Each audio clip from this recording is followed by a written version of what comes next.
प्रधानमंत्री ने भाजपा के राष्ट्रीय पदाधिकारियों की बैठक को किया संबोधित। आगामी 25 वर्षों के लिए रणनीति बनाकर काम करने पर दिया बल। मुख्यमंत्री ने भेंट मुलाकात के दूसरे चरण में बीजापुर और नारायणपुर के लोगों से की मुलाकात। सरकारी योजनाओं का जाना हाल।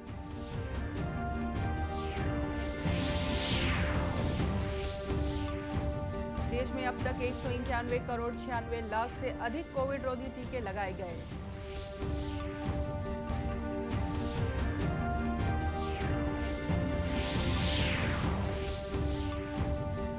और इस्तांबुल में 12वीं IBA महिला विश्व मुक्केबाजी चैंपियनशिप में भारत की निखत जरीन ने 5-0 से जीता स्वर्ण पदक।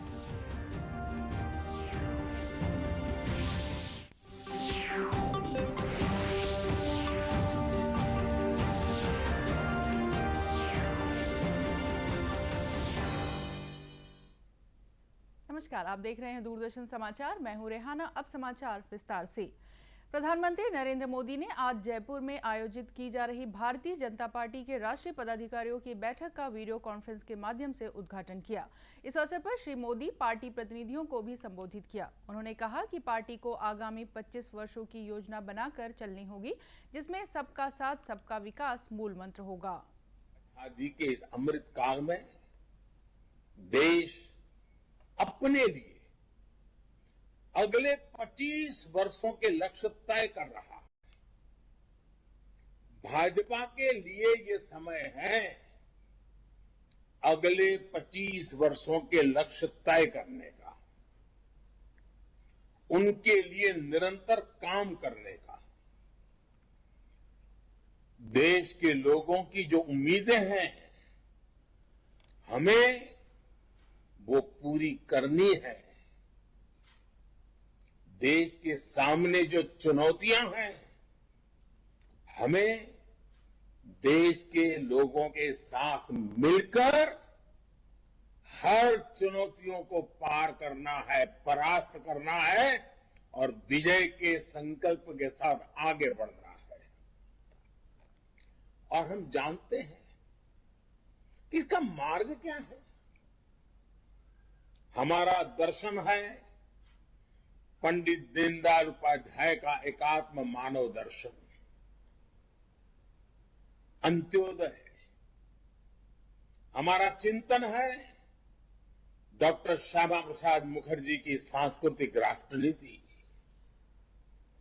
हमारा मंत्र है सबका साथ सबका विकास।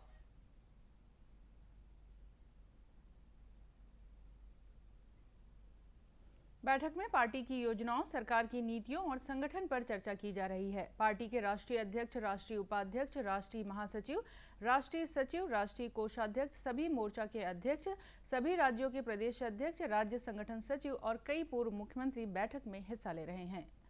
मुख्यमंत्री भूपेश बघेल ने भेंट मुलाकात कार्यक्रम के दूसरे चरण में आज सुबह बीजापुर में शासन की विभिन्न योजनाओं के क्रियान्वयन को लेकर अधिकारियों की बैठक ली। वहीं मुख्यमंत्री ने बीजापुर में समर्थ पुनर्वास केंद्र का लोकार्पण किया। इस मौके पर श्री बघेल ने कहा कि समर्थ दिव्यांग बच्चों के जीवन निर्वाह और शिक्षा के लिए बनाया गया है। लोकार्पण समारोह में समर्थ के सभी बच्चों ने मनमोहक नृत्य की प्रस्तुति दी। समर्थ के संवेदी कक्ष में दृष्टिबाधित बच्चों मोहन कुड़ियम, ईश्वर तेलम, संतोष गुज्जा और कवासी जोगा ने अपने हाथों से स्पर्श कर चीजों को पहचान कर मुख्यमंत्री को बताया। इससे पहले मुख्यमंत्री ने मीडिया को संबोधित करते हुए कहा कि हमारा निरंतर प्रयास है कि आदिवासियों को जल, जंगल, जमीन का अधिकार मिले। जिन्हें परेशानी है उनसे चर्चा के लिए द्वार खुले हैं। जिन्हें भारतीय संविधान पर विश्वास नहीं, उनसे संवाद करना मुमकिन नहीं। वहीं दोपहर बाद मुख्यमंत्री भेंट मुलाकात कार्यक्रम के तहत नारायणपुर पहुंचे। यहां वे छोटे डोंगर, मर्दापाल और भानपुरी में लोगों से मिले। यहां उन्होंने शासकीय योजनाओं और कार्यक्रमों के क्रियान्वयन की स्थिति का जायजा भी लिया। राजनांदगांव लोकसभा क्षेत्र के सांसद संतोष पांडे अपने 1 दिवसीय प्रवास पर डोंगरगढ़ पहुंचे, जहां उन्होंने डोंगरगढ़ ब्लॉक ठाकुरटोला, बोरतलाव, अछोली में शक्ति विस्तारक कार्यक्रम में हिस्सा लिया। गौरतलब है कि भाजपा 5 मई से 20 जून तक शक्ति विस्तारक योजना संचालित कर रही है। इसके तहत बूथ स्तर पर संगठन को मजबूत किया जा रहा है। इसी कड़ी में सांसद संतोष पांडे ने ठाकुरटोला, बोरतलाव और अछोली के शक्ति विस्तारक केंद्र पहुंचकर पार्टी कार्यकर्ताओं से आगामी विधानसभा चुनाव के लिए संगठित होकर काम करने को कहा। स्वर्गीय कुशाभाऊ ठाकरे जी की स्मृति में कार्य विस्तार योजना हम अपने काम का विस्तार करने के लिए और एक एक शक्ति केंद्र के बूथ में जाने के लिए हमारे पूरे छत्तीसगढ़ के कार्यकर्ता लगे हुए हैं। उसी के निमित्त आज मैं भी यहाँ आया हूँ और हमारे सभी पदाधिकारी कार्यकर्ता यहाँ उपस्थित हैं। उन्होंने कार्यकर्ताओं से केंद्र सरकार की जन कल्याणकारी योजनाओं को जन जन तक पहुंचाने के लिए जोर दिया। राष्ट्रव्यापी टीकाकरण अभियान के तहत देश में अब तक 191 करोड़ 96 लाख से अधिक कोविड रोधी टीके लगाए जा चुके हैं। स्वास्थ्य मंत्रालय ने बताया कि कल देश में 15,12,000 टीके लगाए गए। स्वस्थ होने की दर 98.75% है। पिछले 24 घंटों में 2,614 लोग ठीक हुए। अब तक 4,25,92,455 लोग संक्रमण से ठीक हो चुके हैं। इस समय देश में 15,044 संक्रमितों का इलाज चल रहा है। देश में अब तक 84 करोड़ 58 लाख नमूनों की जांच की जा चुकी है। पिछले 24 घंटों में 4,51,000 से अधिक नमूनों की जांच की गई। इधर छत्तीसगढ़ की बात करें तो राज्य में कल कोरोना संक्रमण के 8 मामले सामने आए हैं। इन्हें मिलाकर राज्य में कोरोना के सक्रिय मरीजों की संख्या बढ़कर 36 हो गई है। राज्य में 18 जिलों में इस समय कोरोना के एक भी सक्रिय मरीज नहीं हैं। प्रदेश में कोरोना पॉजिटिविटी दर 0.21% तक पहुंच गई है। एनटीपीसी सीपत में नैगम सामाजिक दायित्व के अंतर्गत बालिका सशक्तिकरण अभियान का शुभारंभ किया गया। एनटीपीसी के मुख्य महाप्रबंधक घनश्याम प्रजापति ने बताया कि अभियान के तहत 120 बच्चियों का चयन किया गया है। इन बच्चियों के शैक्षिक उत्तरदायित्व उनके व्यक्तित्व विकास के अन्य पहलुओं का भी ध्यान रखेगी। गर्ल एम्पावरमेंट मिशन, इसको हम लोग अपना जो परियोजना प्रभावित गांव है उससे 120 बच्चियों का सिलेक्शन किए हैं और उनको हम 4 वीक का यहाँ पर ट्रेनिंग देंगे। ये प्रोग्राम हमारे टाउनशिप में ही बच्चे रहेंगे। सारी सुरक्षा की व्यवस्था, खाना पीने की व्यवस्था और इनके लिए जो भी स्टडी मटेरियल्स एंड यूनिफॉर्म वगैरह है सब एनटीपीसी दे रही है। ये समझ लीजिए कि आज से ये बच्चे अब हमारे हैं और 28 दिन तक यहीं पर रहेंगे।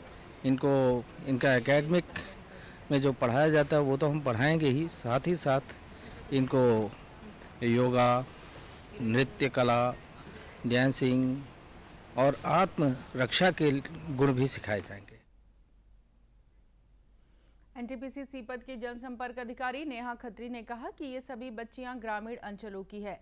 उन्होंने उम्मीद जताई कि संयंत्र अपना सामाजिक दायित्व पूरा करते हुए इनके सपनों को ऊंची उड़ान देगा। इसमें 120 बालिकाएं हैं जो आसपास के जो हमारे परिसर में प्रभावित गांवों से आई हैं और सभी लड़कियां बहुत ही खुश हैं और इनको शायद ऐसा अपॉर्चुनिटी शायद अपने गांव में नहीं मिलता।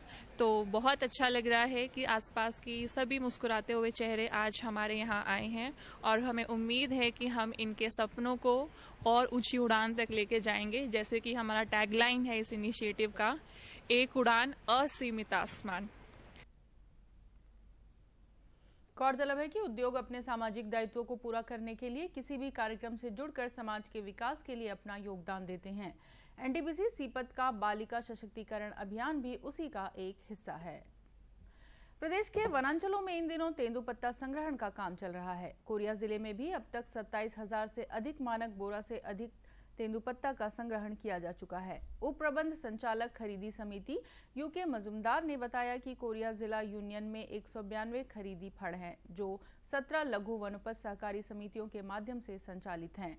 उन्होंने बताया कि इस साल 33,400 मानक बोरा का लक्ष्य रखा गया है, जिसके तहत 27,760 मानक बोरा का संग्रहण किया जा चुका है। इसका संग्रहण लक्ष्य 33,400 है, जिसके अंतर्गत कल दिनांक तक हमने 27,760.140 मानक बोरा का संग्रहण कर लिया है, जो कि हमारे लक्ष्य के लगभग 81% है। तेंदुपत्ता संग्राहकों ने बताया कि गर्मी के सीजन में यह आमदनी का एक साधन है, साथ ही इसमें दुर्घटना बीमा का लाभ भी मिल जाता है। लगभग 30 वर्ष से पत्ता तोड़ाई काम कर रहे हैं और इससे 5-6-7 हज़ार लगभग साल में मिल जाता है। और जिससे अपना परिवार को चलाने में इस गर्मी के मौसम में बहुत काम आता है। और बीमा भी कभी कभी दुर्घटना हो जाता है तो उसमें बीमा का भी लाभ मिलता है। गौरतलब है कि वर्तमान में तेंदुपत्ता संग्रहण की दर 4,000 रुपये प्रति मानक बोरा है। इस्तांबुल में 12वीं IBA महिला विश्व मुक्केबाजी चैंपियनशिप में भारत की निखत जरीन ने 5-0 से शानदार जीत दर्ज कर स्वर्ण पदक जीत लिया है। निखत ने 52 किलोग्राम वर्ग के फाइनल में थाईलैंड की जीतपोंग जुतामस को आसानी से हरा दिया। इसी के साथ रिकॉर्ड 6 बार की champion Mary com, Sarita Devi, jenny RL और लेखा केसी के बाद निखत विश्व मुक्केबाजी चैंपियनशिप में स्वर्ण पदक हासिल करने वाली 5वीं भारतीय महिला मुक्केबाज बन गई है। 2018 में मैरी कॉम की जीत के बाद भारत का यह पहला स्वर्ण पदक है। सेमीफाइनल मुकाबलों के बाद भारत की मनीषा ने 57 किलोग्राम वर्ग में और परवीन ने 63 किलोग्राम वर्ग में कांस्य पदक हासिल किया।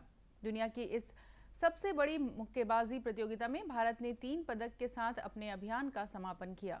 73 देशों के 310 मुक्केबाजों के बीच यह रोमांचक प्रतिस्पर्धा रही। यह महिला विश्व चैंपियनशिप की 20वीं वर्षगांठ भी थी। महिला विश्व मुक्केबाजी चैंपियनशिप के 12 आयोजनों में भारत की कुल पदक संख्या 39 हो गई है, जिनमें 10 स्वर्ण, 8 रजत और 21 कांस्य पदक शामिल हैं। आज़ादी के लिए भारत का शानदार संघर्ष आधुनिक विश्व के महानतम संघर्षों में से एक है। दूरदर्शन समाचार इतिहास की धारा बदलने वालों की झलक रोजाना आपके लिए लेकर आ रहा है। आज हम बात कर रहे हैं राष्ट्रवादी आंध्र केसरी तंगुतुरी प्रकाशम के बारे में।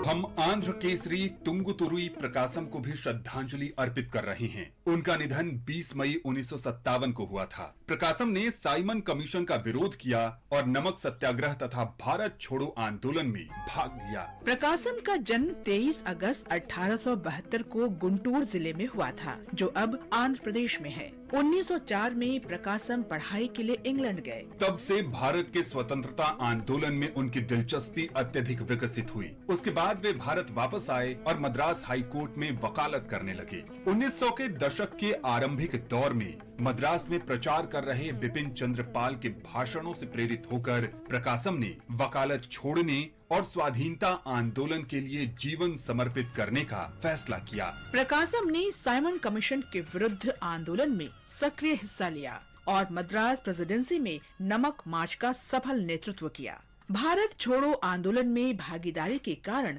उन्हें गिरफ्तार कर लिया गया। साइमन कमीशन के विरोध में प्रदर्शन के दौरान साहस के लिए वे आंध्र केसरी के नाम से लोकप्रिय हुए। उन्होंने अंग्रेजी, तमिल और तेलुगु में स्वराज्य अखबार निकाला। इस समाचार पत्र ने व्यावहारिक धरातल की राजनीति में शामिल होने के मंच के रूप में विश्वसनीय काम किया। प्रकाशम को 1937 में मद्रास प्रांतीय विधानसभा के लिए निर्वाचित किया गया। उन्होंने इस दौरान राजस्व मंत्री के पद पर कार्य किया। 1946 में वे फिर से चुनाव जीते और मद्रास प्रेसिडेंसी के मुख्यमंत्री बने। प्रकाशम को मद्रास से संविधान सभा के लिए भी चुना गया। स्वतंत्रता के बाद प्रकाशम ने भाषाई आधार पर आंध्र प्रदेश राज्य के गठन की दिशा में कार्य किया। उन्होंने 1952 में हैदराबाद स्टेट प्रजा पार्टी बनाई। प्रकाशम को 1953 में नवगठित राज्य आंध्र प्रदेश का प्रथम मुख्यमंत्री नियुक्त किया गया। 20 मई 1957 को मृत्यु तक प्रकाशम समाज के गरीब वर्गों के लिए कार्य करते रहे। इस महान भारतीय को नमन।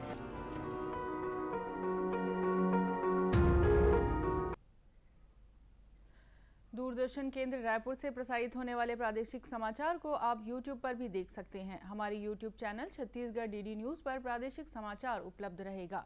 YouTube चैनल का लिंक और QR कोड आप स्क्रीन पर देख सकते हैं। अपने एंड्रॉइड फ़ोन से QR कोड स्कैन कर आप छत्तीसगढ़ DD न्यूज़ लिंक पर जा सकते हैं।